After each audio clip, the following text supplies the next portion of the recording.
Good evening, everyone. We'll begin shortly. Thank you.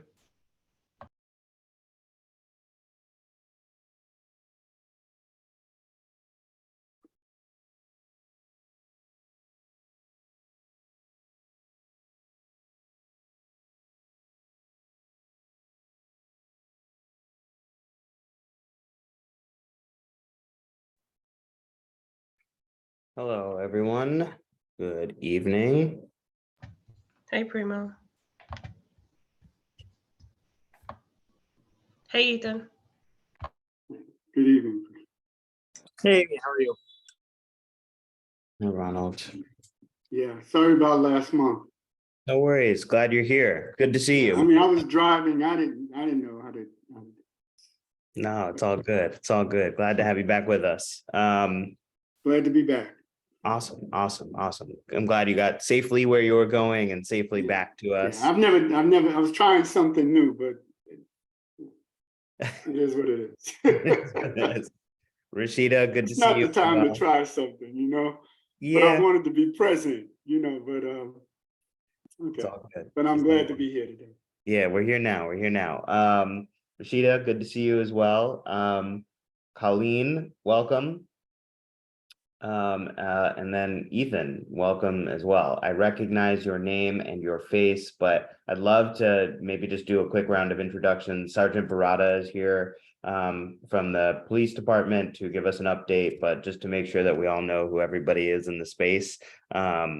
Maybe we could just do a quick round of introductions, just your name and kind of like, what brings you to the space. If you're on the committee, just name that you're on the committee, et cetera, et cetera. So I'll pass it. I'll introduce myself. I'll pass it to someone else. And if we could just remember to pass it on to someone else, that would be great. Hi, my name is Primo Lasana. I'm the chair of the Public Safety Committee. Been on the community board for several years now. And I'll pass it along to Ethan. Thanks, Primo. Ethan Lessigo Grabley, the Director of Government Affairs at the Brooklyn Botanic Garden. I'm here tonight along with Colleen, who is representing sort of our new catering partner that's going to be coming into the garden, and we have an SLA item up. So I'm here because of that. So thanks for having me once again. Sure thing. I guess we'll pass it over to Colleen, who I assume is with Union Square Partners. Or venture. Yes, this is Colleen. Actually, I am with Skeen Law Firm. We are a law firm that represents Restaurant Associates LLC, who is also partnering with Hudson Catering Events LLC. We are taking over the food and beverage operations at Brooklyn Botanic Gardens from the Patina Group. Got it. Okay. Am I incorrect? Is Union Square not taking over? Oh yeah, Union Square is just their DBA, but Hudson Yards is the actual legal name of the entity. I apologize. Understood. Yep. No, well, I am getting married at the Botanic Gardens, and Wonderful. my contract has been moved from Patina to Union Square, so I certainly have a vested interest. Excellent. Congratulations. Welcome to the space. Rashida, do you want to introduce yourself briefly and then? Hi, good afternoon, good evening, everyone. My name is Rashida Sadiq. I have been on the community board since 2017, and I think a part of the Public Safety Committee since 2018. And I'm going to pass this on to Ronald Banks.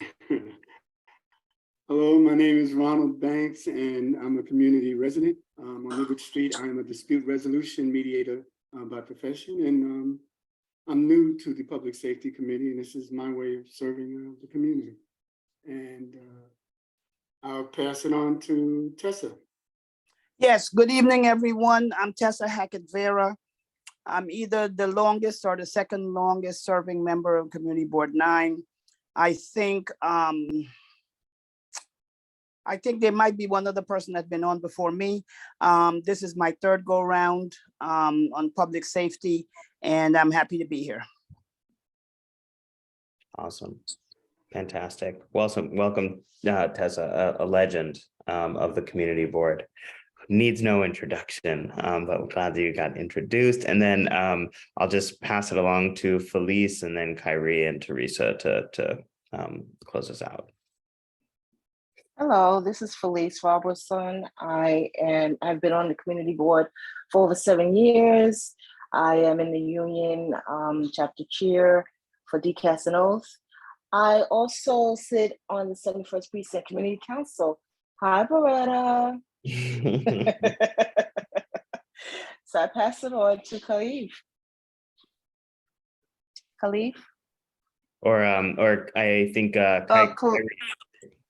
Kyrie, I'm sorry, Kyrie. Oh, hi, Ashley. I apologize. Hi, I'm sorry. Tassia.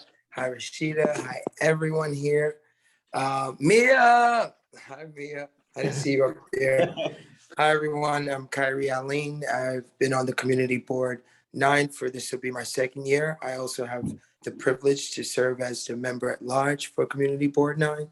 And I'm born and raised right in Crown Heights. So thank you. That's all I have to say. Awesome. Fantastic. And then Teresa, close us out, please. Oh, hi, I'm Teresa Westerdahl. I'm a community board member and I serve on the EP committee. And I just stopped in to see what's going on. And I like to visit other committees just to see what they're doing when I get a chance. Thank you. Awesome. Great. Welcome, Teresa. And the rest of the folks, I believe we have Adrian from Fiona's. Welcome. And there is another applicant today. I don't know if we have a representative from there, but we'll get to it. But regardless, I want to make sure that we turn the floor over to Sergeant Barada to speak a little bit about police activity in the district during the course of kind of like this month. And we'd also love to hear a little bit about kind of some like package security and safety, that the steps that people can take, because we know that that's going to be on the rise over the course of this month. And so anything that we can communicate to the community during the community board meeting next week will be helpful. Hi, good evening. I'm Sergeant Mike Barada from the 71st Precinct. I'm a community affairs sergeant. I've been in the precinct for almost 12 years now, and I've been a community affairs officer for just under 7 of those 12 years. So I'll get right into the crime statistics. So to piggyback off what you're saying, Primo, was traditionally, always as it gets closer to the holiday season, we start to see an increase in package thefts throughout the neighborhood. It's been a pretty prevalent crime. It's a crime of opportunity. It's a difficult crime to combat because, it's not a face-to-face exchange. The packages get dropped off at a doorstep most of the time, and somebody looking to take advantage of that comes along and takes the package. So some of the things that we can do to help combat that, although it may be inconvenience to the recipients, but to make sure that the packages are left either in a Amazon locker or a UPS facility or a FedEx facility, or with somebody that you are comfortable with leaving the packages, hence to be a neighbor or a super. I've worked with quite a few multi-dwellings over the past 5 years, mostly with their supers and their tenant associations, to help create a safe room within the lobby or within the building that they live in. That but it's a double-edged sword, because many of the residents feel like the inconvenience of being able to pick up their package at a certain time. So basically what I've done is we've worked with some supers to create a room where the packages can all be secured throughout the day. And then, the residents would then have to make arrangements with their super on a time that they can pick up their packages. Some of the tenants of these buildings are very receptive and they like the program. Some of them feel like it's not worth the inconvenience of having to wait another day, or if they just missed the drop-off time of getting the packages. But it's something that I do strongly recommend. I really recommend. My number one recommendation is to try to use a FedEx facility, UPS facility, or an Amazon locker. There's quite a few of them locally. I know that there's one on Empire Boulevard. I know there's one on Nostrand Avenue. I know there's one on Flatbush Avenue. I don't have the exact addresses, but it's pretty simple. A quick Google search for under the organization's websites, FedEx, UPS, or whoever you choose to deliver your packages, you can find that information pretty easily. Another opportunity crime that we've seen quite a bit recently, a pretty significant surge, especially in Crown Heights, is check washing or money order washing. Now, the way that the perpetrators obtain the checks is, a few different ways. Unfortunately, it looks like the UPS, the United States Postal Service blue mailboxes that we all use. It looks like those may be a target. So I would definitely be cautious about using those USPS mailboxes. For the meantime, I know that the Postal Service has taken great strides to help combat that, but it seems like some of these perpetrators are still figuring out a way to take advantage of the boxes. So, I would bring my mail. Unfortunately, I know it can be inconvenient, but I would bring my mail either directly to the postman who picks up at your house or directly to the post office. That's the safest way, hand-to-hand delivery. So, and then the other recommendation is there are pens that you can buy in any Staples or whatever stationery store you may use that have permanent ink, and they're unable to be washed. So basically what is happening for the most part, especially I've seen money orders quite frequently, is you can take a money order and you can dip it in a solution, and it will basically erase the normal ink that we write in, the normal pen ink that we write in. And then they can refill out the money order and basically, and make it out to anybody that they choose, including themselves or somebody else, and then they're able to cash it. And it's very difficult to combat. It's very difficult to determine who the actual recipient was after it's been altered and cashed. So for the most part, your personal checks, your banks will refund your money for the most part. But money orders, once the money order is cashed, it's kind of gone. So if you do use money orders, if you do put them in the mail, you really have to take an extra minute or two to think about, the safest way to do it. And I recommend bringing it directly to the post office. And I also recommend getting one of those pens. They're not expensive at all, $1 or so. One of those pens that write in permanent ink that are unable to be washed, and for all my transactions. As far as the crime statistics year to date, so I can give you the last 56 days. That's how we record crimes on the 28-day period, a 56-day period, year to date, and then yearly, ultimately at the end of the year. Now, we aren't at the end of the year yet, but we are coming up. There's only a few weeks left.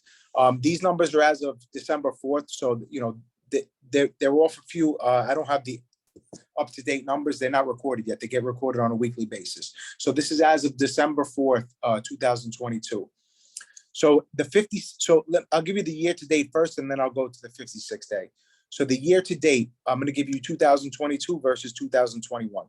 The murders in 2021 for the whole year were 2 in the 71st precinct.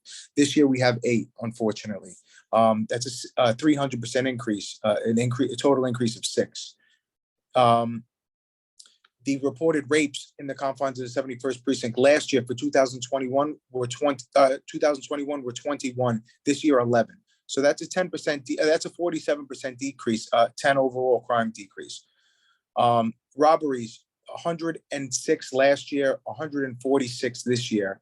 37% increase. A total of 40 robberies. Up a total of 40 robberies. Felonious assaults. 290 last year, 320 this year, 10% increase, a total of 30 felonious assaults increased. Burglaries last year, 91, this year, 126, 38% increase, 35 overall crimes increase. Grand larcenies, 251 last year, 335 this year, 33% increase, 84 total crimes up. Grand larceny autos, that's a theft, a stolen car, 108 last year, 141 this year, 30% increase, 33 overall crimes.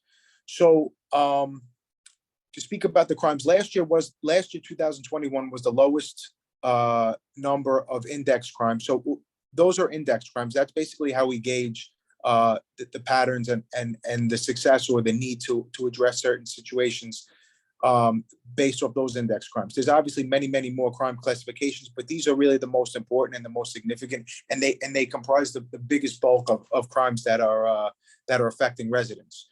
So last year, 2021, we had the lowest number of index crimes ever reported in modern day recording. So although it might sound a little concerning that most of these numbers are increased from last year, it's a little difficult coming off a COVID year. You had the lowest number of crimes ever, since modern day recording in the early 70s.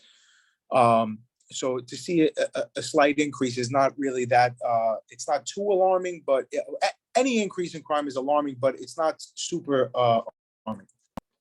The grand larcenies, that has the biggest increase, the 84 more crimes this year than last year.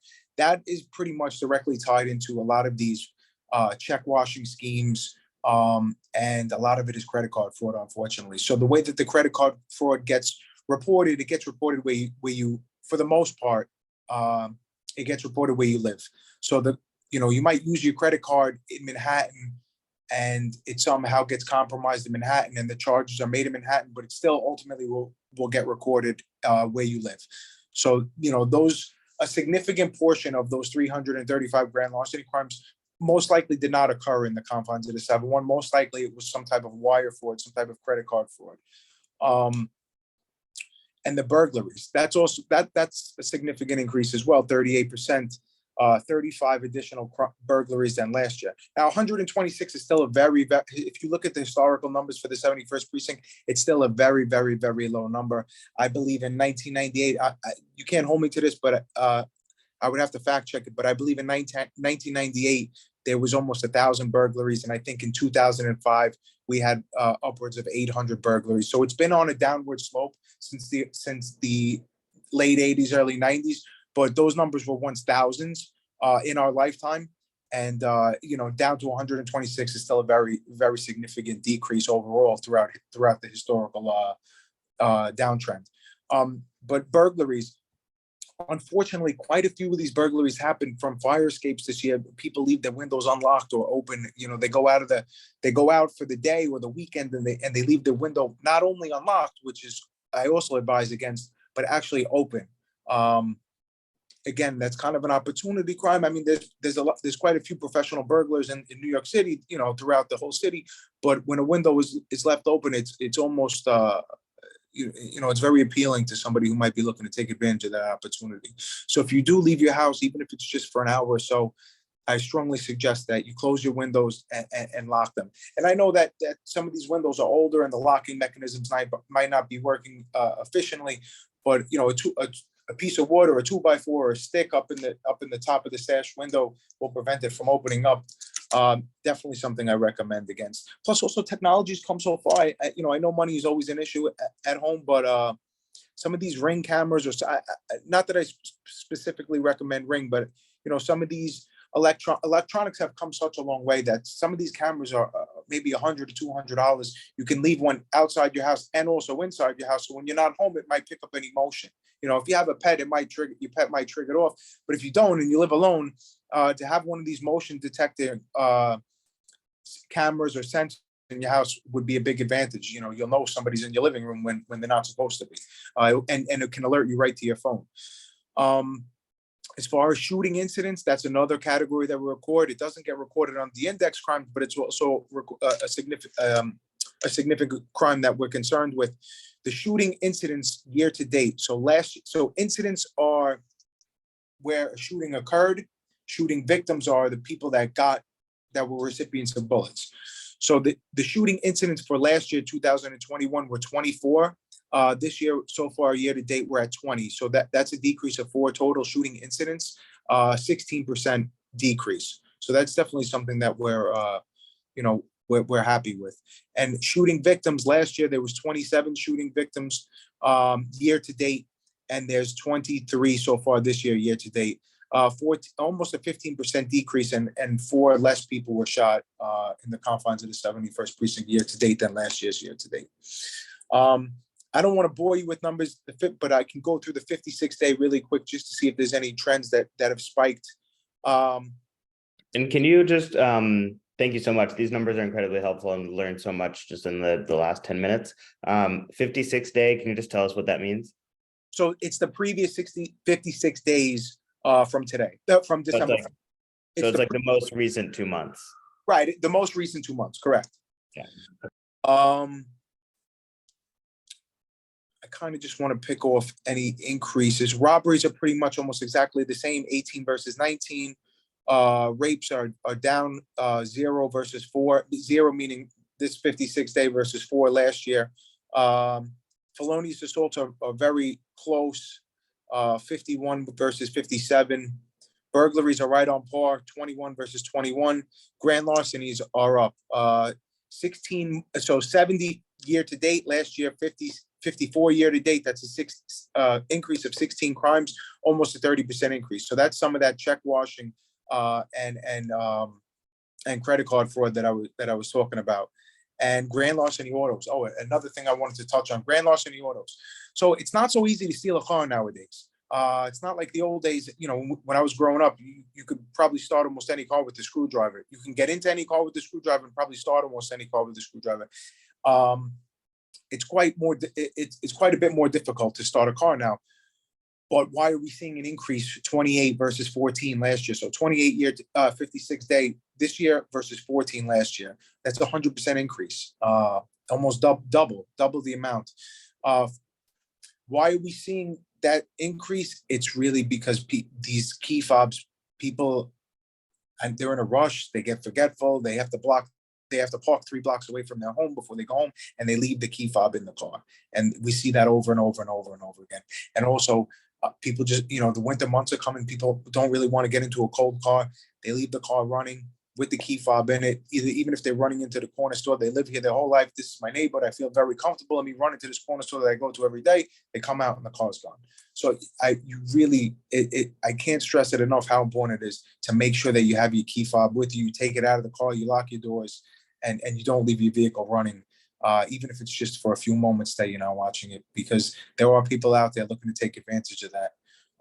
Even if you're not in tune to what's going on around you, people are watching you. You know, they'll see you maybe leave the car running, run into the store, and then, you know, they unfortunately, they take advantage of that situation. So definitely lock your doors, take your key fob, shut your vehicle off. And, you know, that's something that can really combat that.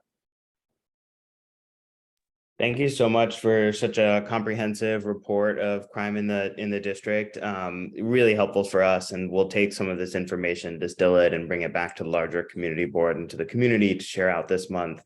But I want to also create space for other folks who are here, both as community members and as committee members, to ask any questions. Sergeant Barada, if you have 10 more minutes just to answer some questions, that would be super helpful. And I see Tessa with her hand raised. Go for it, Tessa. Yes, good evening, Officer Barada. Thank you very much for a very comprehensive report. Personally, I wish you could present a report to the entire community board, because I think things can get lost in translation. I would love for the entire board to hear from you personally. I don't know if Chairman Primo, you know, and co-chair Rashida Sadiq can work that out somehow, but even if it's once every quarter, I would love for you to come to the entire board and give us a synopsis of what you shared with us. It's incredibly interesting. But one of the things that's been troubling me, officer, is, you know, the United States Postal Service made a concerted effort to constrict the entrance and exit to the mailbox. How is it possible to get in that little slot that exists now to get my check out that I'm sending to Con Ed to wash it? So you're right. They did make a very valiant effort at replacing all of the Postal Service boxes. It does appear to be quite more difficult to fish. You know, that's the old term that, you know, Fishing, right? Exactly. Somebody would take basically like a sticky mouse trap, put it on a string or a line, and drop it down in, and just be able to pull the mail out ever so easily. It appears that there may have been some mailbox keys that the post office had that may have been stolen from them. The post office is a federal organization. They have their own law enforcement, their own investigators as well. So some of that information is not directly privy to me at this point. You know, and now that you brought it to my attention, now that you brought that to my attention, I can probably make some phone calls and see if I can figure out some more. But I do know that there were some mailbox keys that may have been compromised from the Postal Service.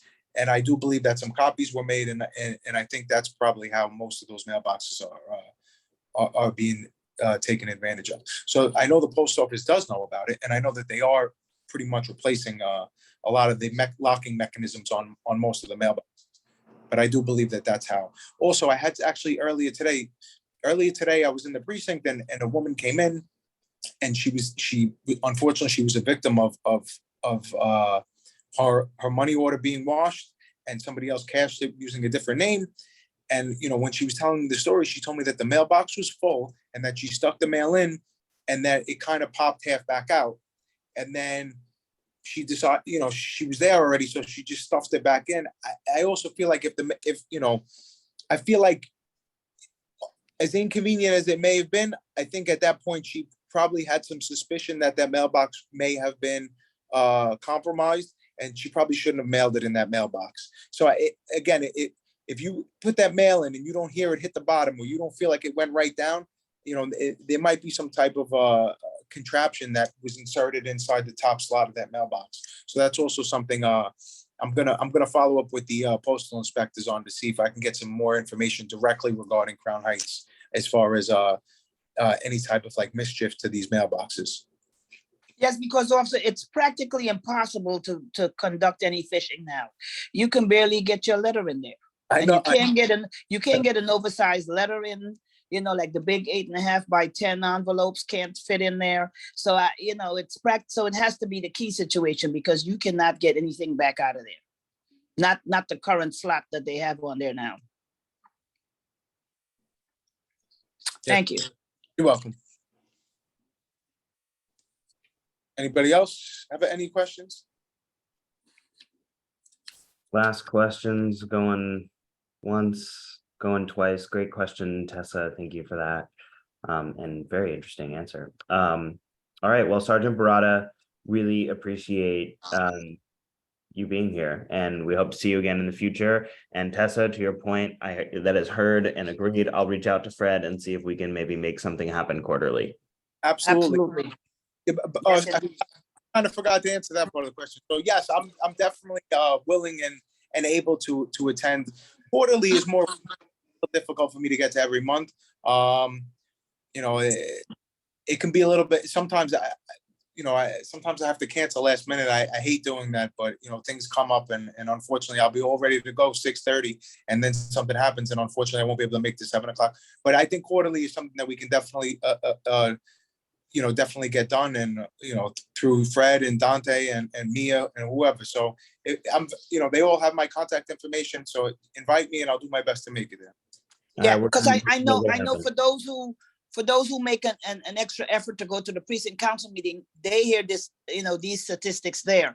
But I think that the board is a more varied board, and the board would be better served if you come to us rather than some of us going to the precinct council meeting. Thank you. Very good. All righty. Thanks so much. Have a good evening, Sergeant Barada. Take care. Bye-bye. Take care. All righty.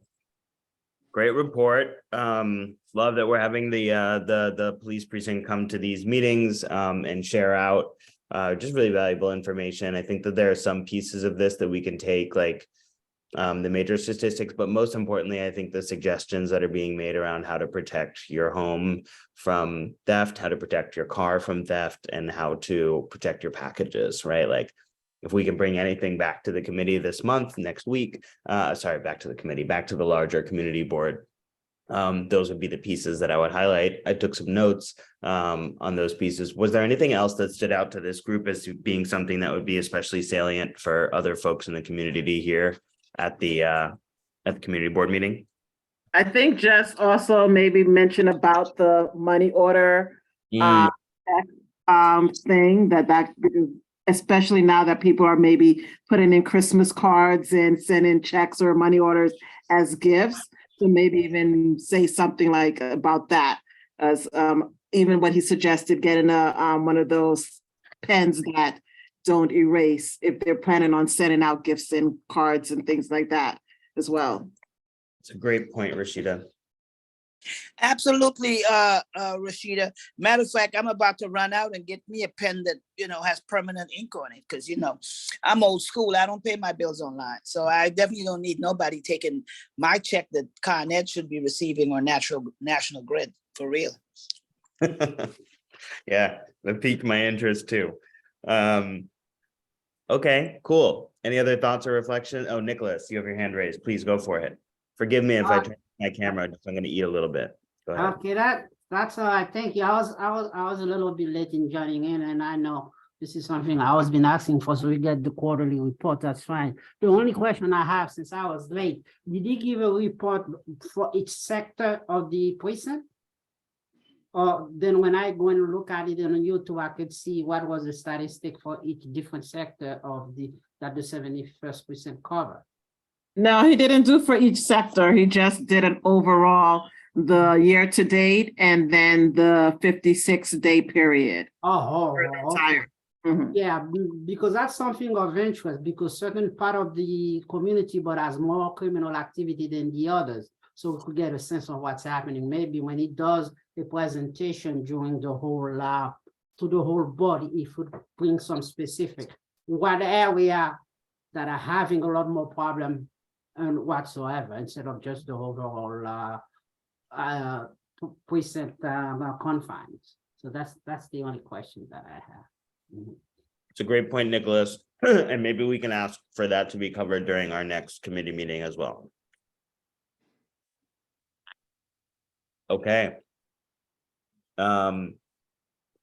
I'd love to move on next to the next item in our agenda. Mia, is that the FDNY or is that the liquor license approvals? That would be our SLA applications. Okay. So let's get into our SLA applications. We have 2 applicants today. I see 1 representative. Mia, correct me if I'm wrong. I'm only seeing Fiona's present. Remember, Colleen Minio, she is here for the caterer and SLA applicant in the NBBG. Oh, and that was one of the 2 applicants? Yeah. Oh, my apologies. Okay, great. Well, let's start off with Fiona's. I do also want to recognize sorry, is that actually who's first on the agenda, Mia? I have too many emails up in my. No worries. Hold on one second. Rashida's nodding yes. So I believe They Rashida. are, I have the agenda up. Okay, great. Okay, so Fiona's is up first. One thing I did want to note was that for the application that was circulated amongst the members of the committee, one of the pages was missing, and I just noticed this before when I was just reviewing the agenda and the materials before the meeting. And so I had Mia send over just that one page that was missing, and that was page 2 of the liquor license application questionnaire, which has the hours of operation, do you plan to hire residents from the immediate neighborhood, and will music be played, what type of music it is. So we can go through all of that as kind of the applicant provides an overview. And so welcome. Is your name Adrian? Am I getting that correct? It is, yeah. Just to be clear, we are already open. We've been open for over 2 years. So this is, I guess we're just a renewal. A renewal, correct? Yeah. Yep. So this is a renewal application. For folks who want to open up that application, everybody has it available. Fiona's has been in the neighborhood for several years, and maybe you could just tell us a little bit about your business, kind of what you do, and kind of like what your interaction looks like with the community. And then we'll open it up for questions, and we'll cover some of the items in your reapplication. Okay. We've been open for it will be 2 years in March. We were a COVID baby. We were building out during COVID, so we probably would have opened earlier, but we are just a pub, a regular pub, small kitchen, no live music, We've had like a jazz band once or twice for our anniversary, that kind of thing, but and it's been going great. We've sort of assimilated ourselves into the community. We have folks from the neighborhood working there. And as far as I've seen, no real issues with in the neighborhood or with police presence or 311 complaints or anything that I've been made aware of the time we've been open. And it's been going really well. We're actually really happy in the neighborhood, and we feel like we're pretty welcome there, and we're having a good time. Awesome. And you are on the corner of Flatbush and which street? We're on the corner of Flatbush and Beekman. We're on 562 Flat. Great. So for folks who are familiar with that neighborhood, it's right near where Herbs used to be. Rashida, you have your hand up. You probably wanted to say something. Go ahead. Oh, I think you actually asked me because I know that corner where Irv used to be and Beekman used to be, they used to have some issues with like in that area, but I'm assuming that you guys haven't had any like noise issues or issues with the buildings or anything like that. Really nothing that stands out. We really haven't had any Herbs closed about a month or so after we opened, and they I know had an outdoor seating situation and whatnot, and we are not doing any of that. So it's not really. I don't think Flatbush is safe enough, frankly, with the traffic to have outdoor seating. So we don't have any outdoor. So that sort of lessens the noise issue if there were one. We have windows that open, but we don't have any outdoor seating right now. And I would say, just from my knowledge of that corner and that street, Herbs was like, that location is tucked into what is a dead end street, which has become a rather lively block because it's closed off basically, and there's not actual traffic. So like the street becomes a place for folks who live on the block to hang out. Fiona's faces Flatbush, really. The door faces Flatbush, and like, while it's on the corner, that side of the corner that's on Beekman is not like an active part of the bar. Actually, correct me if I'm wrong. That's correct. Yeah, our windows we have windows on the Beekman side of our bar, but those windows don't open. Just the windows on the Flatbush side. So I guess kind of the safety of not being on Beekman in some ways. Yes, we're very much on Flatbush. Right, exactly. Ronald, go for it. Yeah, I live on Midwood Street. And oftentimes I get off at Lincoln Road and walk down Flatbush. And I remember when it was closed and you were building it, and there was the issue, as you're pointing out, Shakita and Primo, that little section was pretty active for various reasons.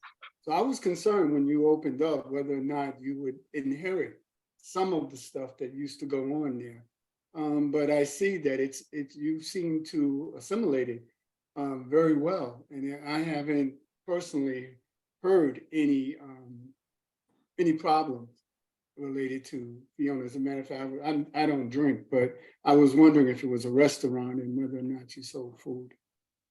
Yeah, nothing to speak of. We've been in the business for a long time, and we have another bar, so we sort of approached it with the knowledge that we had. We didn't just walk into this blind. We own another older bar, so we used a lot of the knowledge that we had about when we opened, about noise issues and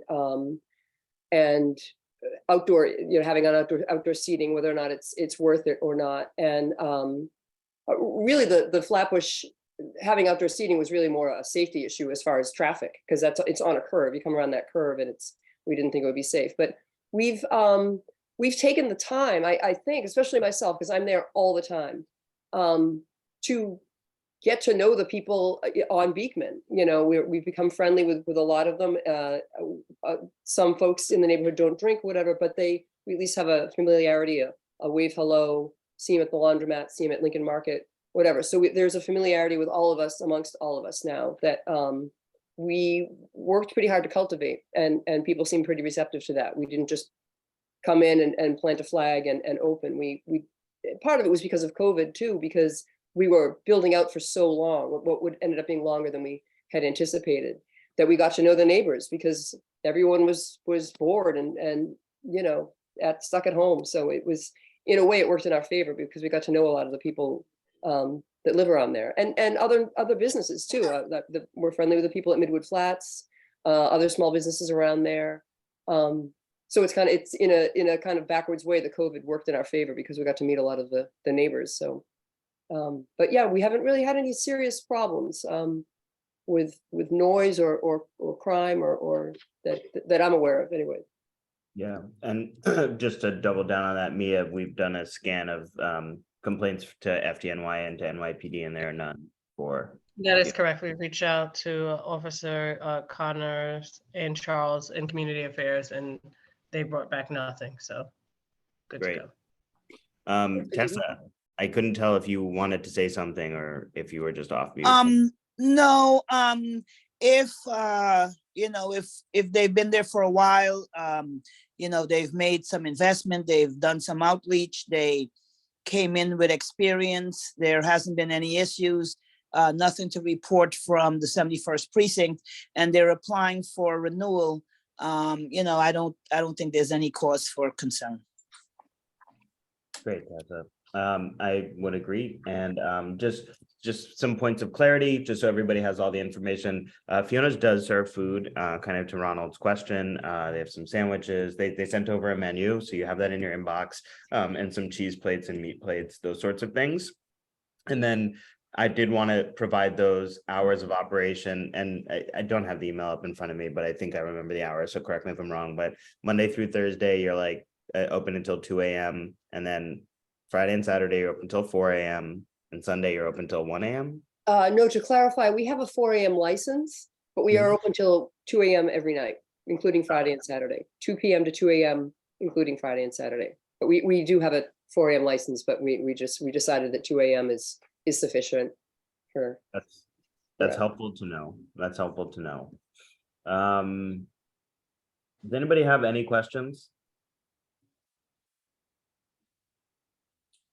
And again, I think my email is coming up as my name, Adrienne at Fiona's Bar. So I encourage anybody to reach out privately or whatever after, if you have a question after. I'm pretty accessible and I'm always around. So you can often knock on the door and I'll be there too. But please don't feel free to reach out if you have a question separately for me. Helpful. Thanks so much for being here. Just in terms of next steps, like this committee will vote on whether we suggest your license to go in front of the larger community board for approval, basically. Okay. And that'll happen at the end of this meeting, and then it goes to the larger community board where we, again, that is next Thursday. Is that right, Mia? It's next Thursday. We will have I'll give a brief introduction, and then you are welcome to kind of like speak just as you did here for a few, like 1 or 2 minutes about Fiona's, and then it will be voted on to go to the State Liquor Authority, basically from that meeting. Okay. By the full board, yes. By the full board, correct. And excuse me, that's next Thursday? That's right. Yes, Okay. December 15th. Okay. All right. And we would like for you to be there because we don't want to speak for you. We'd rather you be there to speak for yourself and answer questions from any of the other members of the board, regardless of what we recommend. Okay, sounds good. Great point. Thank you, Tessa. We had somebody who didn't show up last month and it was not well received. Oh, yeah, I imagine. Yeah. If someone could send me that information, I'd appreciate it. Where and the when. Our assistant office manager, Mia Hilton, is on the line, and she's very good at what she does, and she'll be sure to make sure that you have the information to be at the board meeting to speak on behalf of your establishment. Okay, great. I appreciate it. Thank you. Awesome. Okay, let's move on to applicant number 2, which is Restaurant Associates LLC. So it is represented as Restaurant Associates LLC and Hudson Yards Catering. The address is the Brooklyn Botanic Gardens address, which is 900 to 1000 Washington Avenue. There will be some live music, there will be some dancing, but it's done within the confines of the Brooklyn Botanic Gardens space. It is currently licensed. but this is also a new liquor license. It seems as it's kind of passing over from one vendor to the next. Hours of operation are listed as 8 a.m. to 8 p.m. on the application, just kind of reading through some of the pertinent details for everybody. Again, music will be played, live music, and all iterations of music. And those are the most important details. So with that, I'll just kind of pass it along to the folks from the gardens and from, oh, Tessa, yep. I'm just wondering if either our assistant office manager, assistant district manager, Mia Hilton, or Sister Rashida Siddiqui, if she remembers, didn't we approve a liquor license for somebody at the Botanic Garden, or two people at the two different organizations at the Botanic Garden last year? I think you may be speaking about Brooklyn Museum. Mm-hmm. It was the Yeah. Brooklyn Museum. Oh my God, Yeah, yeah. yes. Brooklyn Museum. Oh, he did say the Botanic Garden, right? Yeah. Oh Lord, confusion is already setting in. Jesus, I'm getting old. Oh Lord, he did say the Botanic Garden. He said Botanic Garden, and I said, didn't we approve 2 applications for the Brooklyn Museum? Yeah, you said Botanic Garden. I apologize. Honestly, they're right next to each other. They share the same parking lot, basically. I get them confused all the time. So it's not you, Tessa. This is true. Please continue. Great. So Colleen and Ethan, if you would like to speak about this, please go for it. Sure. Thanks, Primo. Thanks, committee members. First point I just wanted to make, yes, it is Restaurant Associates LLC and Hudson Yards Catering LLC applying as co-licensees for the on-premise liquor license with the SLA. However, Mia has been immensely helpful because we have a young paralegal that was helping with this project who did have a little back and forth with her emails and some inaccuracies in her application. So I did want to reiterate the open and closing hours are actually 8 a.m. to 12 a.m. Currently what Patina has is 8 a.m. to 1 a.m. Mia unfortunately was only provided that updated document this morning, so you all probably haven't had an opportunity to review it. The daily operating hours will be Tuesday through Sunday, 8 a.m. to 8 p.m. The later hours are for catered events, which, like, Primo luckily is going to be one of Hudson Yards, DBA Union Square Events first clients to have a wedding there. They'll have those later hours for private invitee only catered events. Otherwise, the premises will only be open from 8 a.m. to 8 p.m. Tuesday through Sunday. Again, we actually did the initial licensing for Patina Group back in 2014. It's essentially the same method of operation, just a new food service operator coming in. Restaurant Associates has been in business for over 30 years. Hudson Yards, DBA Union Square Events has been in business for almost 20 years, providing excellent catering services throughout the city. I've actually been to some venues that they've operated at. They also operate Shake Shack through their legal licensee entity. So we have a ton of experience here, very comfortable taking over the space and, helping to offer some really great hospitality to the local community. If I can continue also, I wanted to let you know too, we do anticipate having 34 permanent employees as part of the day-to-day operation, all of whom we're hoping to hire from the immediate community. Our clients are very, attuned to that. That's, we'd like to give opportunities to those that are in the surrounding neighborhood before we go and look for, candidates elsewhere. So we're hoping to actually take over the space, I think in early January. So we're already out there recruiting some, local folks to, to help out with the restaurant operations, managerial positions, and things of that nature. Tessa, I'll stop there if anybody has any questions. Go for it, Tessa. Well, I don't have any questions, but I remember, and Rashida and Mia, maybe even you, Primo, might remember. Didn't you guys remember that back in the day? I'm talking about 2014, 15, 16. They used to have some beautiful weddings there, held there. Did you just take over the restaurant, the catering? Did you do any refurbishing to the general space? I'll actually defer to Ethan on that. I'm not aware of any renovations. My client's coming in as a food service operator, so any renovations would have been handled by BBG. So Ethan, if you would.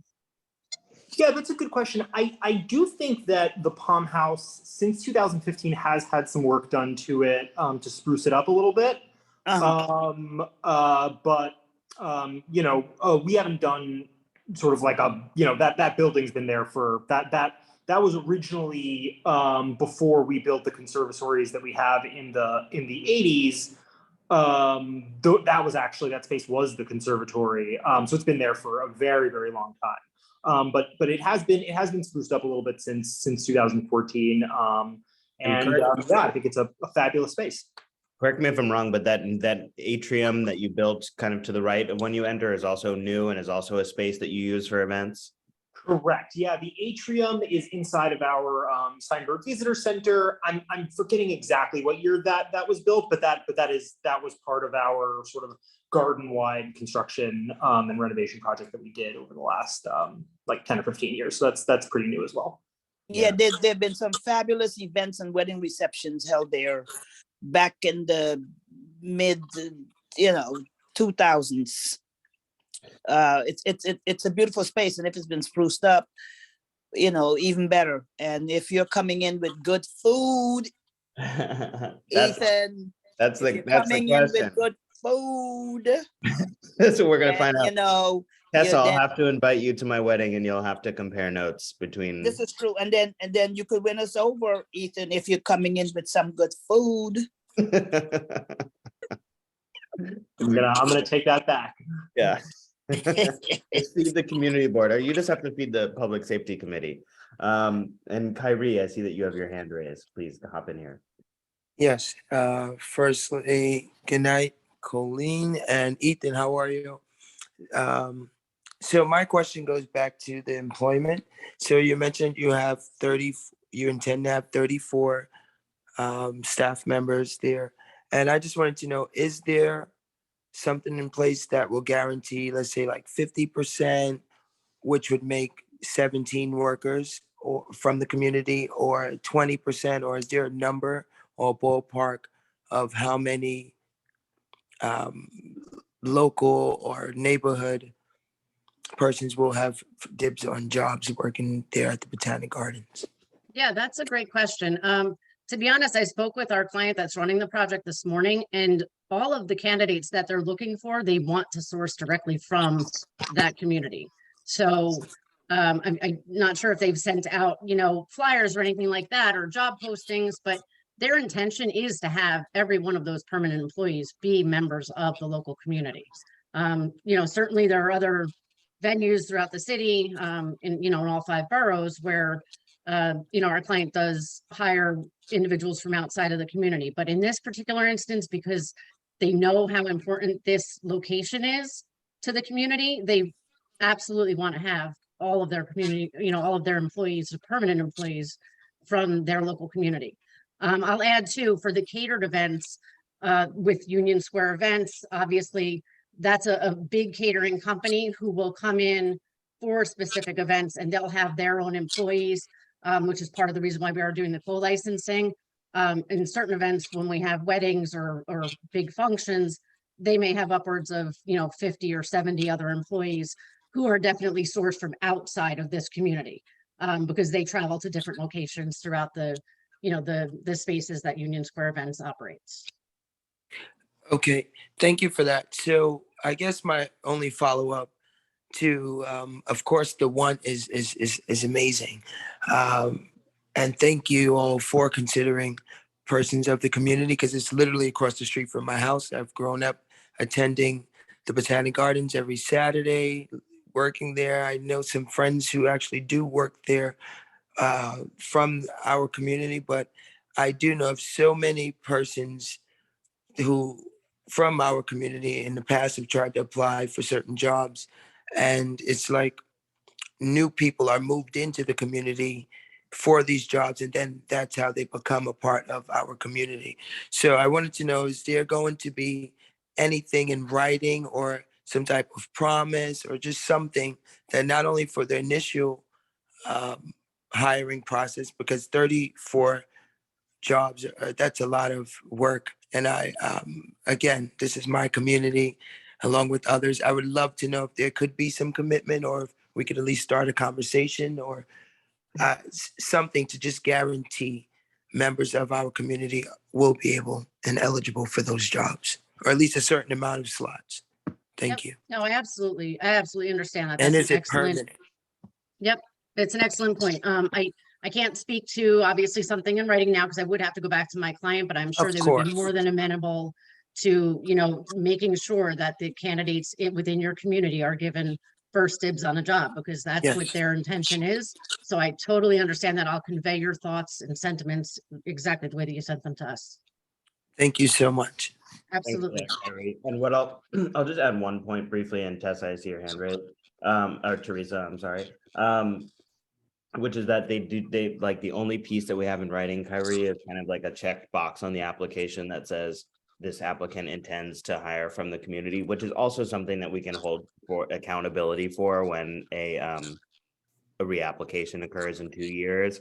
But Colleen, if you all are amenable to perhaps, you know, writing a rider, just because like 34 jobs is a lot more than you're a big employer. The average 5 or 6 that we normally review on the Public Yep.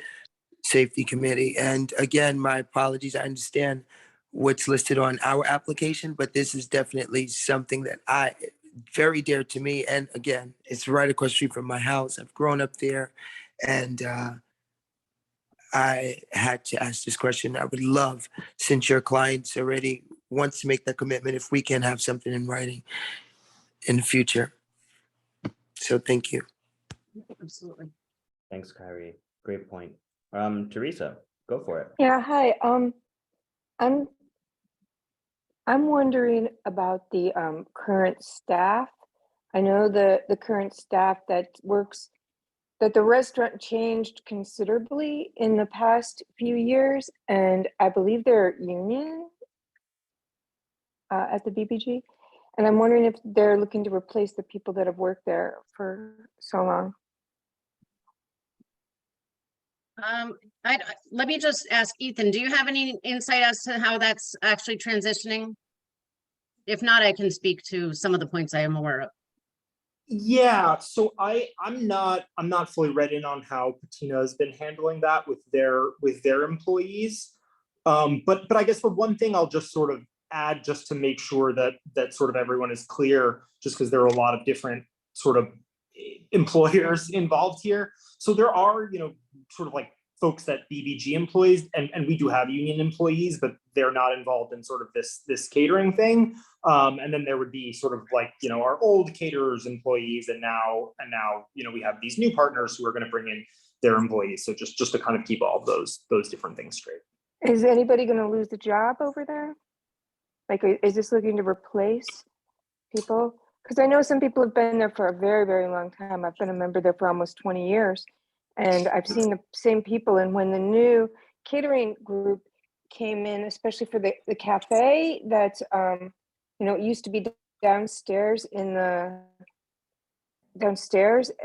they did away with that. And then they just have the outdoor operation. I've seen the same people working there. And I know some of them cook some great food. And then when you change to the current caterer that does the cafe, the one over by the lily ponds, that was really a downfall for myself and a lot of families in this neighborhood that used to go there weekly to eat. You know, the prices increased. It was not a good situation for kids. I've written letters about this to the BBG. So, but I'm just, you know, I know some of those people there, and I'm hoping that this isn't a way to replace those jobs. And I'm wondering about wages and if it's going to be a union.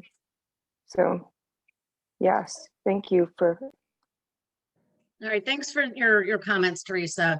Again, I mean, this issue, aside from knowing that our client, Restaurant Associates, wants to hire from within the community, I'm not aware of what their intentions are with the current staff members. I can absolutely get clarification on that and send that over to Mia as soon as I know.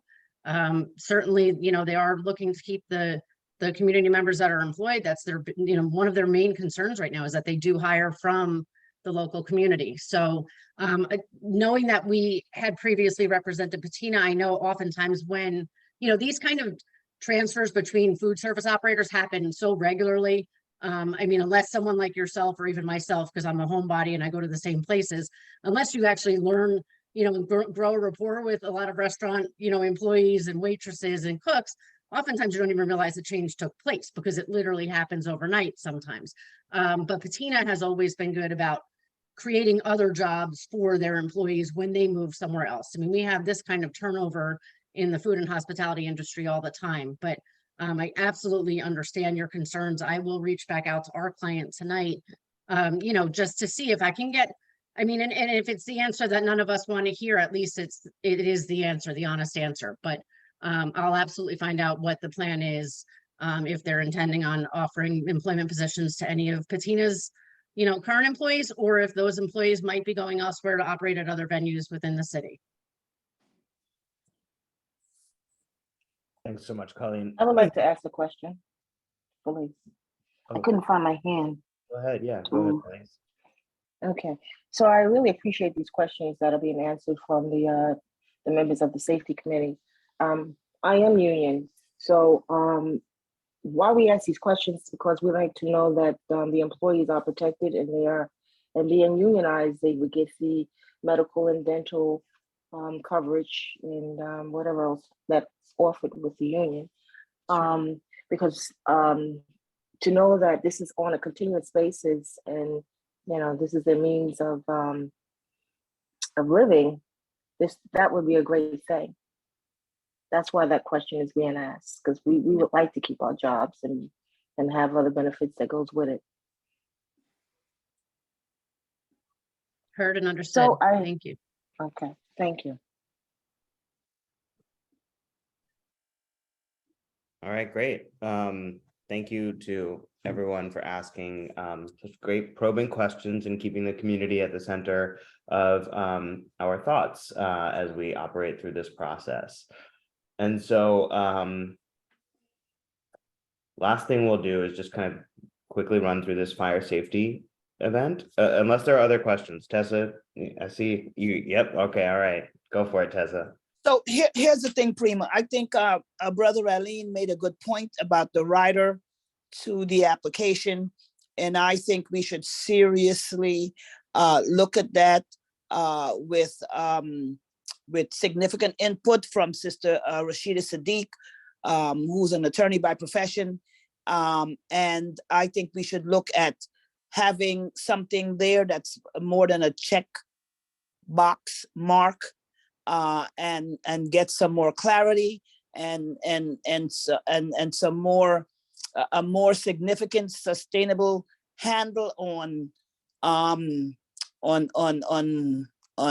organizations and caterers and restaurants who come before the Public Safety Committee and holding them to what is a reasonable request around X amount of slots, set asides, let's call it what it is, set asides for community hiring and community employment, so that when new housing come into a neighborhood, there are community boards who can demand that 30% or 20% or 10% are set aside for seniors, low income, or community board residents. And I see no reason why the Public Safety Committee cannot take a significant stance, not stand on ceremony, and request that the application, add a rider and an addendum for set-asides for community employment for businesses that want to come in and do business in our community. And I think that if you get him going, Brother Aline will take the lead with that. Am I correct, I would love Brother to Aline? do that. Yes, you are. Yes, you are. Okay. Absolutely And right. I I echo would that put one. my 2 cents in, and I'm sure Attorney Rashida Siddiqui would be on board. Am I correct, Sister Siddiqui? Is she there? Yes, I just put my hand up, but yes, you got me, Tessa.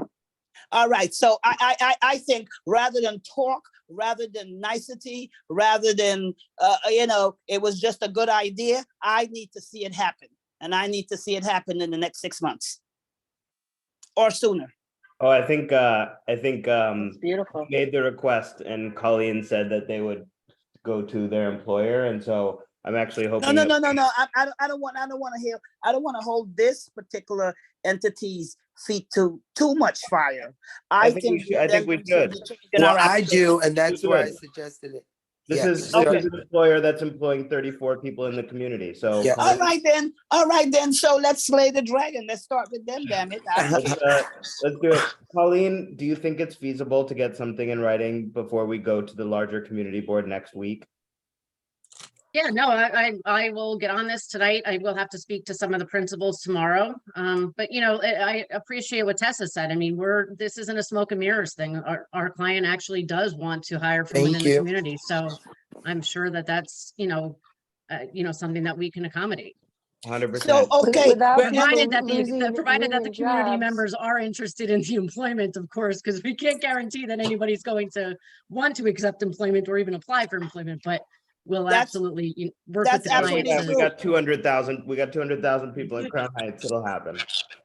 Yeah, so that's absolutely true. And the bottom line is, I mean, I didn't want to make them the, punishing issue right now. But if Brother Aline want to start, let's start where we are right now, because we don't have 500 years to get this right, okay?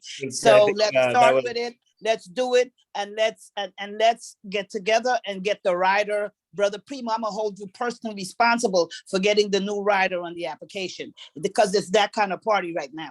That was my expectation, was to get it for this application. So very good. We'll execute on making sure that it's delivered for this application. And Colleen, thank you for your partnership in making this happen. Yes, thank you so much. And I just would like to add, please allow me to be CC'd or a part of any correspondence moving forth after you speak to your principals. Well, listen, you can't CC Kyrie and not CC me, damn it. I want to know too.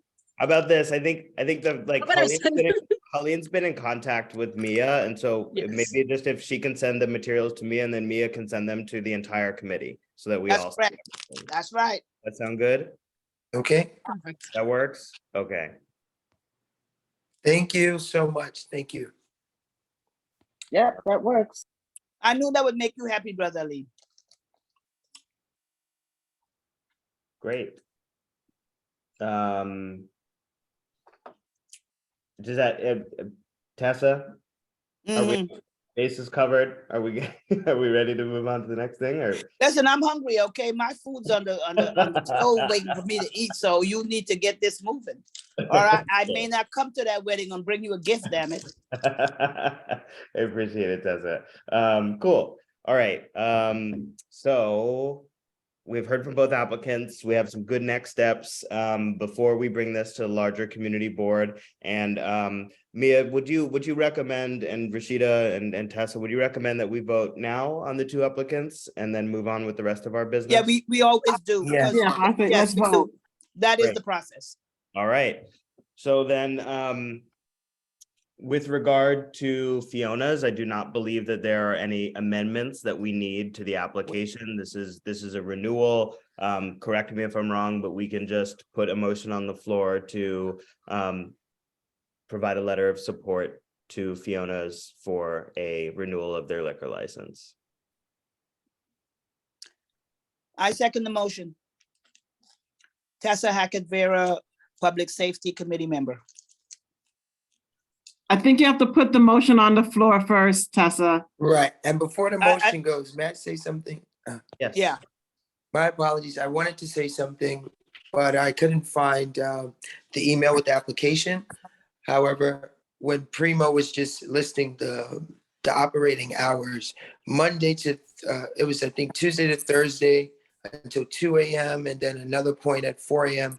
I just would like to remind everyone that last month, when we had two other renewals and also a new license submitted before us, we said that we would set a standard, and one was actually not too far from the first bar that we're going to vote on, that they shouldn't go past 1 a.m. on Mondays through Thursdays. And I just wanted to just know if the same would apply in the event that the operating hours are listed till 4 a.m. and or if security will be provided. These are my questions.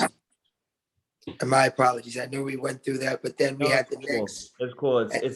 I would say like it's something that occurred to me too. And I think part of our last conversation also was like, what does the establishment promote itself as, a restaurant or as a bar? And where is that establishment located, in more of a residential area or in more of a commercial area? And so I think like, Good question. right, like part of what our discussion was last time was that there was a bar that it wasn't even a bar, it was a restaurant on Nostrand Avenue that was asking to be opened until 2 a.m. And so like that was No, not that one. It was actually Finn's that's right there on Flatbush Avenue, not too far from this other bar. It's a gentleman who's been operating there for years. I visited his restaurant, his bar. Remember, it's a bar, and he wanted to operate until 2 a.m. That's his other establishment. He also runs Westbury Inn on Flatbush. Westbury Inn, that's- 55 thank you. Coffee and Cocktails is his So bar, we on weren't Nostrand, his actually- we were restaurant on talking- Nostrand. Yeah, this was Oh, on okay. Nostrand, and we weren't doing it for Westbury, and we were doing it for his other place, The House, which is on Nostrand Avenue, and is apparently a restaurant. But so that's why. Okay. Yeah, a lot of time. But Tessa, go ahead. Listen, since this is renewal, I don't know if it's reasonable to try to set a new standard with time on a renewal. I mean, we could take a position around timing going forward, but I don't know if we could rock the boat with this one around holding any feet to the fires on time on a renewal. I think it's unreasonable to try to do that midstream and mid reapplying. I mean, Kyrie, one of the things that occurred to me was that like the applicant said, we have a 4 a.m. license, but we're only open until 2 a.m. We could ask them to shift their hours to 2 a.m. on the application. Yes, I was just going to only. That's reasonable. That's a reasonable request. That's And again, I just, in accordance with how we have treated other business owners who have come before us, just last month, and this was a big deal. So yes, I would like that too. And thank you. We could, if they have the flexibility until 4 a.m., but they only actually operate until 2 a.m., then we can close that 2-hour gap. But I don't know if that we could flip things on a midstream on a renewal. Okay, so I apologize, I wasn't at the last meeting, but I did submit questions to Primo regarding, I'm very familiar with House, I'm very familiar with Westbury. I was a part of the Public Safety Committee co-chair when Westbury came on, and also when House previously also. So I just kind of given my 2 cents with also when we're thinking about doing these kind of like limitations on the time, in addition to Fiona's, because once again, Westbury and Fiona's, I would say is more in line with their kind of more of a pub and a bar versus House, which is a restaurant. Right. So I think that in line, once again, is going with Fiona's does have it. Yes, they have the license, the time period to 4, but they actually close up at 2 p.m. So I think there's still, my personal feeling is that we shouldn't limit back to 2 p.m. for them, but we can keep that in the standard when we're looking at renewals. What time are they actually closing? Have they have any issues? What type of bar, restaurant it is versus if it's a pure bar versus a restaurant. That's what I think. I agree. So like Kyrie, my thinking is like, we're a community board and we're a subcommittee that like knows this community, literally knows the corners, like the businesses, like how, like that's our job, right? It's to like understand the community and then kind of like make recommendations for liquor licenses based on our knowledge of the community. And for me, like Flatbush stays open till 4 a.m. right? Like, Okay, so but I'm that's just only remembering when we had other members just last week Well, that came yeah, before. I was absolutely. talking about Westbury, not for House. I do agree it's a restaurant. Also, I believe another lady's opening up a island vibe or something. That was a restaurant, but okay. I just only wanted to state for the record. Yeah. Oh, totally. But does it feel not equitable to you? I legitimately want to like, I'm asking because it feels like it doesn't feel equitable to you. And I just No, it's fine. I mean, I'm a part of the the general board. So I just wanted to put it out there, and before we go to vote, just say this, and that's fine, I can vote. No, for sure, but like I want Thank you. to make sure that like you're comfortable with it. I'm like I'm not I'm like beyond comfortable. Thank you. Okay. I just wanted to make sure. We can vote. Okay, Tessa has a comment for sure. Go for Yes, it. well, you know, it's a comment. Here's what's true. In my view, we have to be very careful to keep our personal feelings out of things. And we have to also be very mindful that we want businesses to thrive and do well in the community.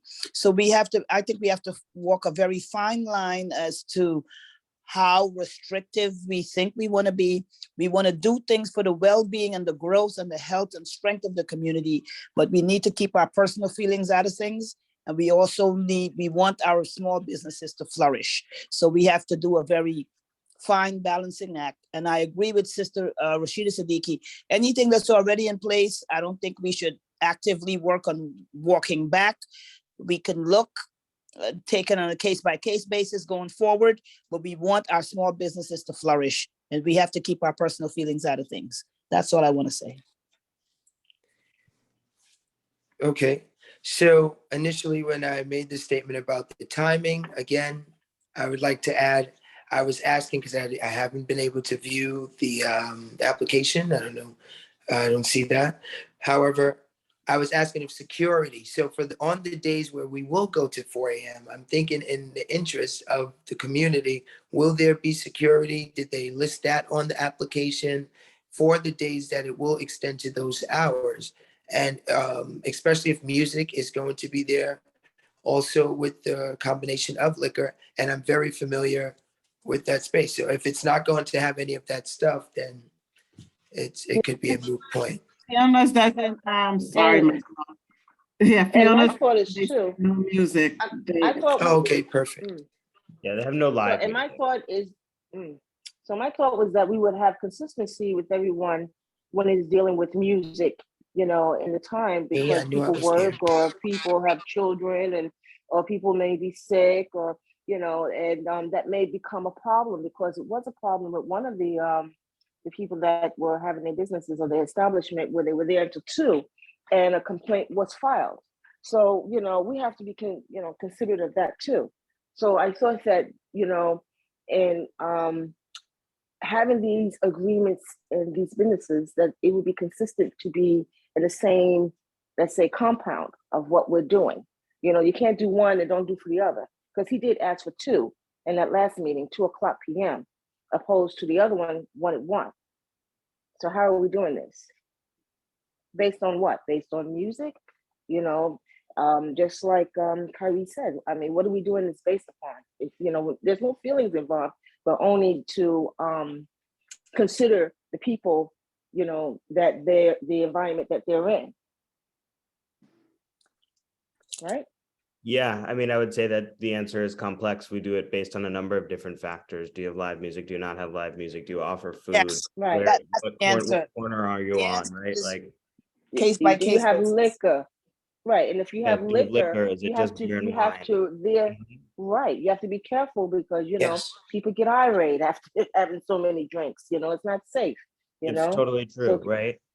It's all of that stuff, and I feel like that's why we can't make a blanket policy for what we're going to do. Exactly. This is based on our knowledge of the community, our knowledge of these establishments, and that's kind of our function in this Correct. scene. And so I think, I personally know Fiona's. It's a very quiet bar. They keep their doors closed. They keep their windows closed at night. They don't pollute the neighborhood with sound. We also do the piece of going to see if the FDNY or the NYPD have had any complaints. They've had 0 complaints in the last 2 years. And so just based on my knowledge of that bar and that corner, I think for me personally, it's advisable to either, renew it as is, or to ask them to move those hours to 2 a.m. since they said that they only operate until 2 a.m. and that's where I am personally. And that sounds right. Yes. So 2 a.m. Okay. So because with the crime that's peaking, okay. I'm just saying. Do we prefer the 2 a.m.? Is that our preference? Yes. Rashida makes sense. seconded it. I think we should take a it's vote. safe I too. would say, yeah, I think we should take a vote if we're changing the motion to have an addendum to their application, then we should vote on whether we want that because they're not here. So we would need to vote on whether we want to go back to them and tell them to change their, put that as a restriction. Right, yeah. Well, my Okay, question but would didn't be, they who would say be they out at operate 4 until 2 o'clock? a.m.? Right, who would be out at 4 o'clock in the morning? We My don't, we God, don't, that we is don't like get a to long investigate time. that. We only Okay. assessing the application. I've been out at, We don't I've run been their out at business 4 for in the them. morning. It happens. People go out till 4 in the morning. Mia goes. They out till- do, It they happens. do. Yeah, Kyrie. We I don't mean, get some of into us all go that. out. Yeah. We're evaluating an application. We don't get into how they run their business. Well, I really wish you were Well, here I do. last No, month. that's If it's fine. loud, right. That's fine, that's fine. Kyrie, I mean, you if gonna it's- say something? No, I Kyrie. mean, we could just move on and vote. I was just saying, Tessa, I really wish you were here last month because that was a little bit of a debate when it seemed as though one gentleman was being forced to not open it to 2 a.m. and pressured correct. by this committee and other members that were visiting to go to 1 a.m. and then the very next That's person correct. up was to go to 2 a.m. So I'm just only speaking from that. And that's why I'm just saying, across the board, just in case they Correct. were watching right now, or they would go back to watch to see that we are being fair with some type of standard. Yes, we That's cannot correct. make a blanketed approach because every business is different and every block in our neighborhood and community is different.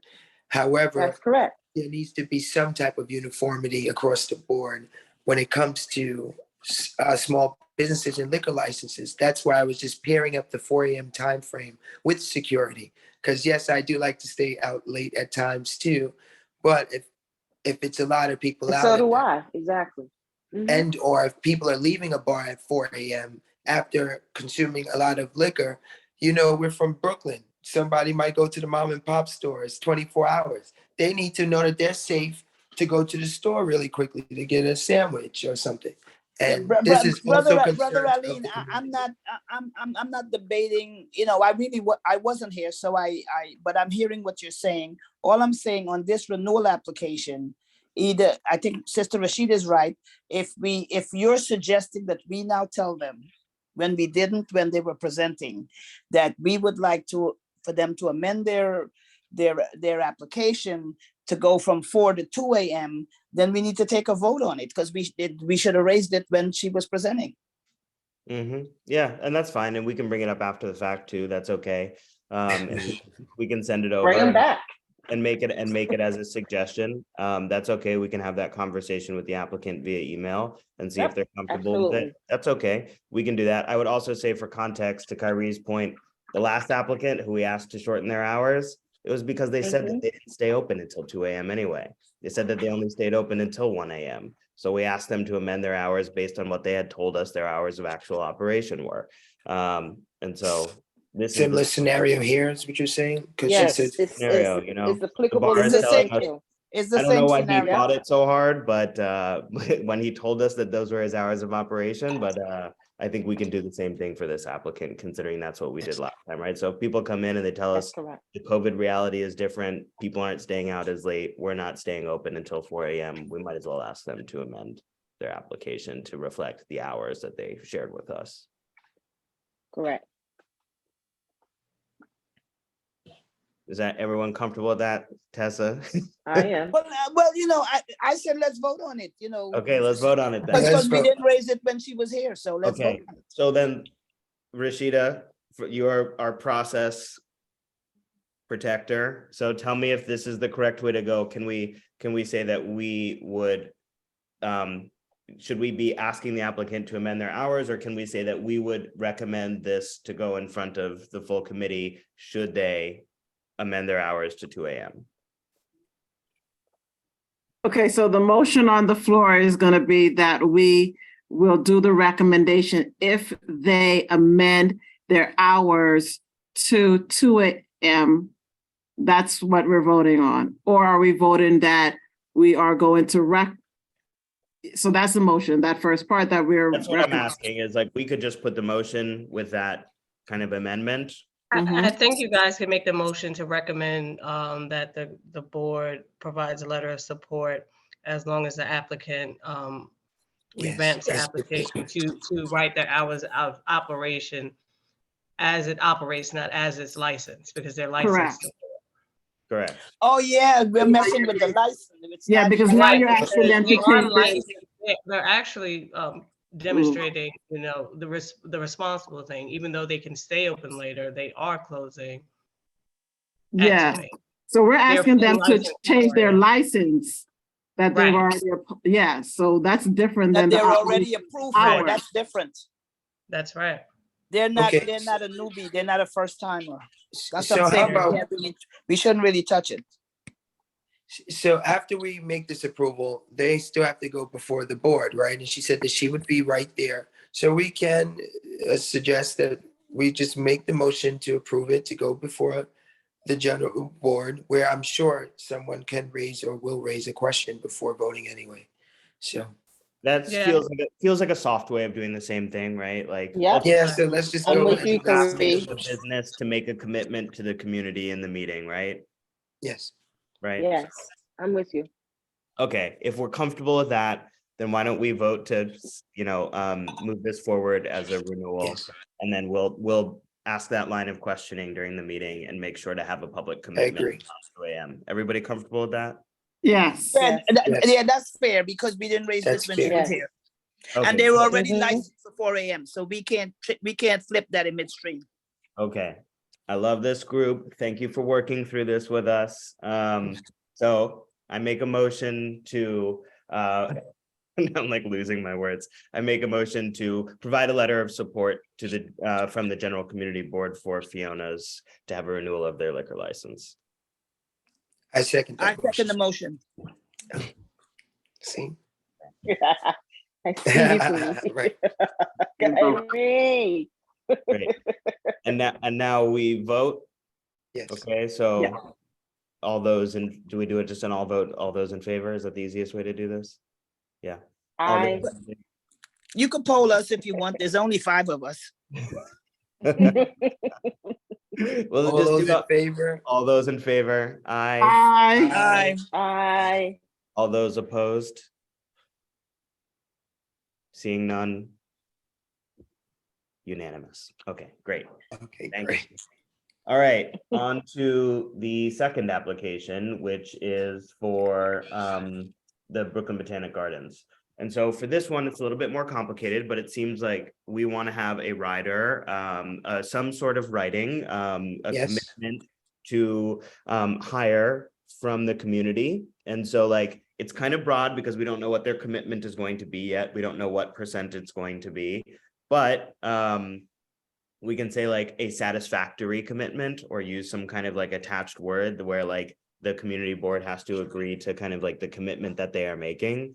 So maybe we can just word it as this license will be granted given a satisfactory written commitment from the Brooklyn Botanic Gardens to hire their staff from inside of Community Board 9's. A certain percentage of the staff. from- 5 to 10% set aside. That's what we want. No, we Oh, don't. we that, want Tessa. 50, I would want We 50. don't want What do that. we want? we want, right, Let we me- want let half me- and half. May I just repeat the numbers one more time? What do we want? So 34 Yes. at 50% is 17 employees, which is still not even 20. So we don't want to tell them 5 or 10. We would like to see what they're going to come back with. And if anything, if it is too low, we can ask for more.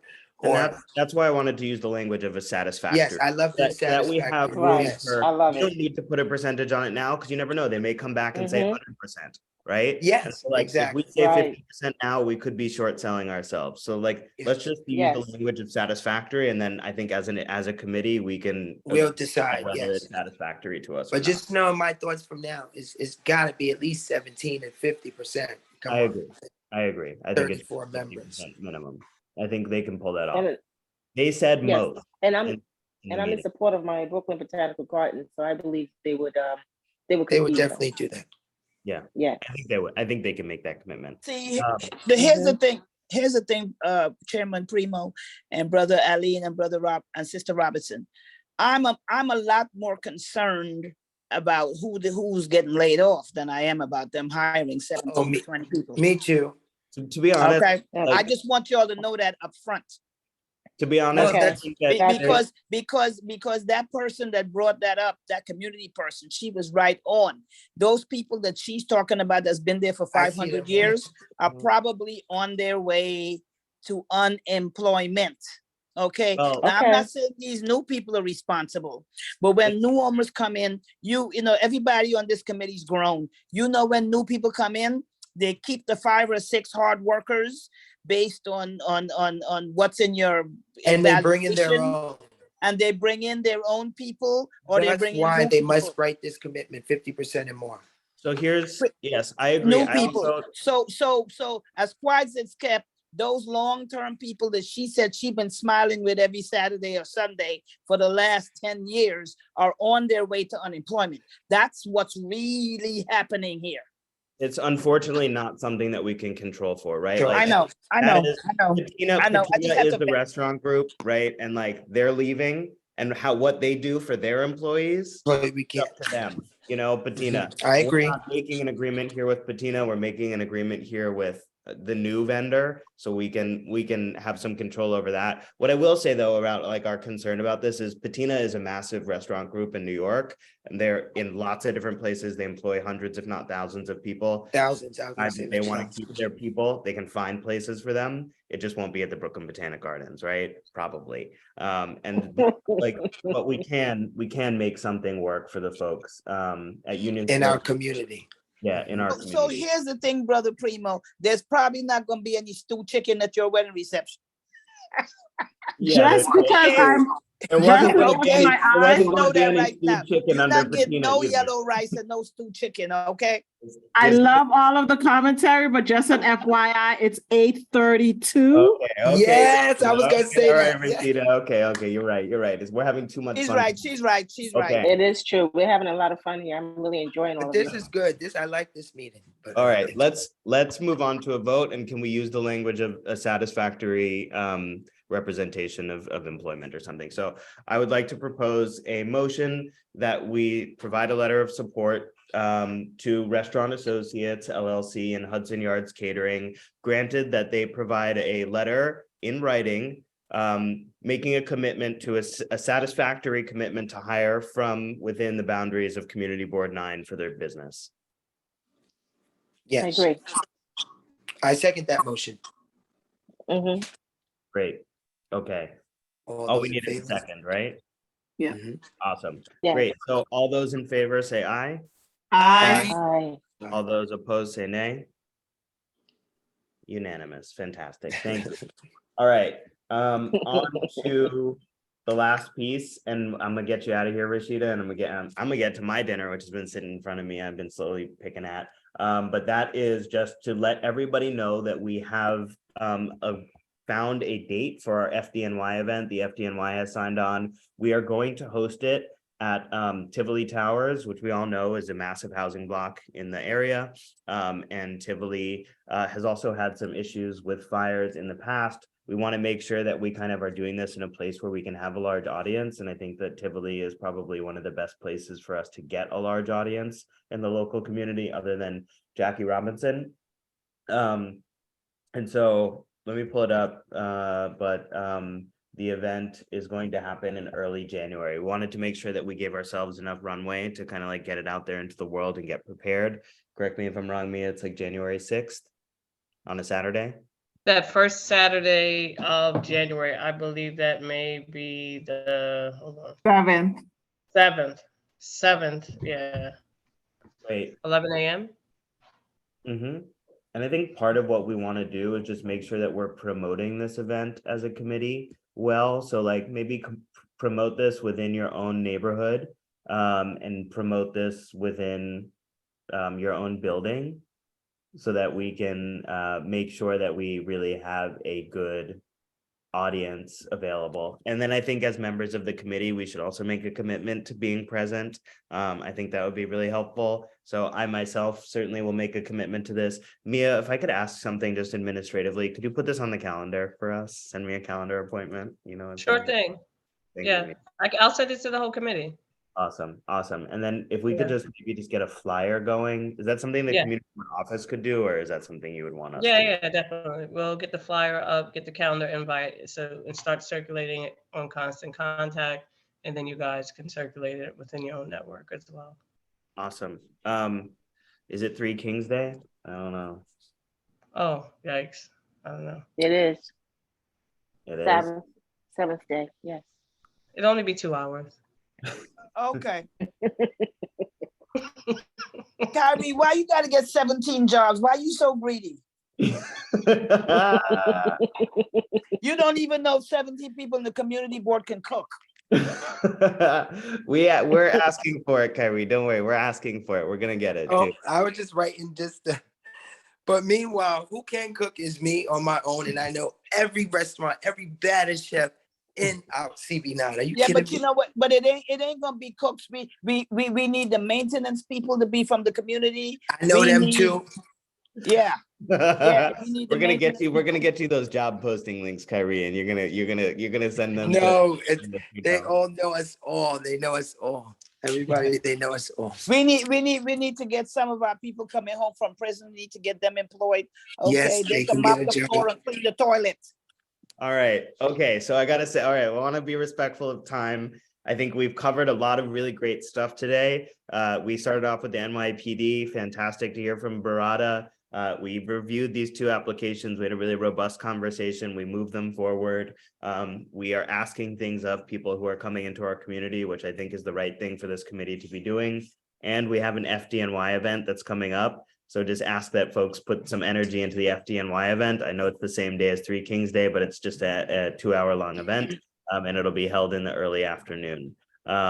So if there's nothing else that we need, I think we can adjourn, unless I'll open it up for kind of like the point number 5, which are kind of open concerns or discussion points. I would like to say that congratulations to getting married. That's Thank a you. beautiful thing. And everyone, I wish you, great health, happiness, and a blessed holiday. Thank you, Felice. Such a lovely note to end on. Appreciate that. Yes. Yes. Thanks. I Yes, want to echo that too. Go ahead. Go ahead. Yes, and Brother Primo, this is a nice group.